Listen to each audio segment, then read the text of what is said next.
அஸ்ஸலாமு அலைக்கும். பழைய பாட்டு ஒன்று, எம்ஜிஆர் பாட்டு.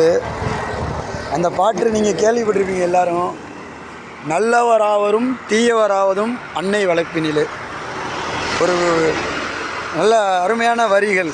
ஆனால் அது உண்மையானது தான். அதே மாதிரி நிறைய கவிஞர்கள் எழுதியிருக்காங்க. ஆனால் அது உண்மையான இலக்குகளை நோக்கி. ஏண்டா ஒரு தாய் பிள்ளையை வளர்க்குற விதம் தான் இருக்குது. ஒரு தகப்பனுடைய அரவணைப்பில் தான் பிள்ளையுடைய வாழ்க்கை இருக்குது. ஒரு தகப்பன் இல்லை அப்படின்னா அந்த பிள்ளை எந்த சூழ்நிலையில் தள்ளப்படும்.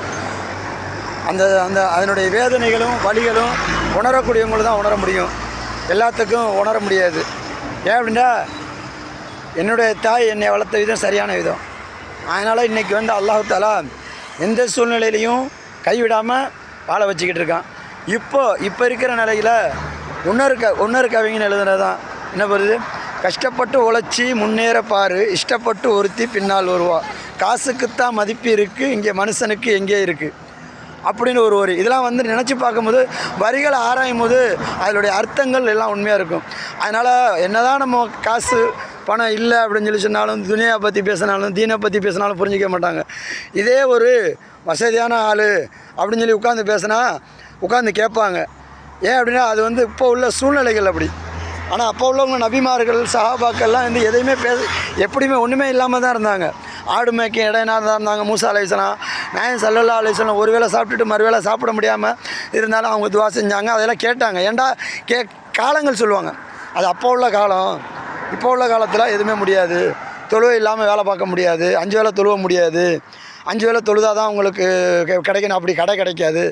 ஆனால் அல்லாஹ் சொல்கிறான், என்னைய தொழுபவருக்கு நான் அவனை தொழுது கேட்குறதுக்கு நான் கண்டிப்பாக கொடுக்குறேன்னு சொல்கிறான். நீங்கள் அல்லாஹ்வுடைய வாக்குறுதியை மீறி நீங்கள் நினச்சிங்கன்னா அப்படி தான். உங்களுடைய எண்ணங்களும் செயல்களும் எப்படி இருக்குமோ அப்படி தான். நீங்கள் உண்டு அப்படின்னு சொன்னால் உண்டு தான்.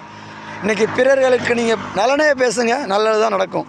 பிறர்களுக்கு கெடுதி பேசுனா நேரடியாக பேசுங்க.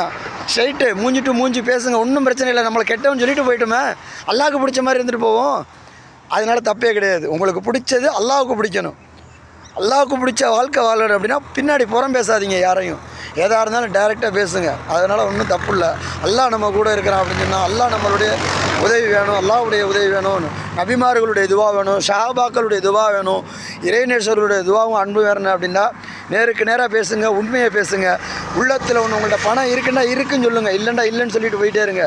உங்கள்கிட்ட கடன் கேட்குறாங்க, 1 ரூபா காசு இருந்தாலும் இருக்குன்னு சொல்லுங்கள். இல்லைன்னு சொன்னால் இல்லாமல் போயிடும். இது உண்மை. ஏன் அப்படின்னா உண்மை. நபி ஸல்லல்லாஹு அலைஹி வஸல்லம் ஒரு பிள்ளைக்கு அவங்களுடைய தாய் மிட்டாய் வாங்கி கொடுக்குது. ரோட்டை கடந்து நான் இங்கே மிட்டாய் வாங்கி தரமா சொல்லுது. ஆனால் மிட்டாய் வாங்கி கொடுக்கல. அவர் ஸல்லல்லாஹு அலைஹி வஸல்லம் சொல்கிறாங்க, இதுவும் நீ சொன்ன போய் தான்.